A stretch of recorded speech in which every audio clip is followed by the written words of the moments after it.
Hey guys, good afternoon. Magluluto po tayo at nito guys, hapunan natin. Alas 3 pa, lulutuin ko na po kasi gutom na ako. Ito yung maliit na kasag.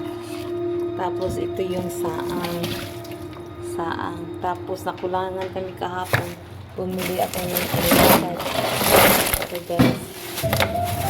Lulutuin ko ito lahat. Parang ito. Lulutuin ko po ito guys. Aninikad, saang, tsaka kasag na maliit. Galing pa to ng isla guys, ng Bohol. Okay guys, lulutuin ko muna to guys. Have a nice day. Masarap kahapon, nakulangan kami. Okay, binili ko na talaga to. Todo na. Pakyaw na to, babakyaw. Okay guys, have a nice day. Lulutuin ko muna to. Sige, bye-bye.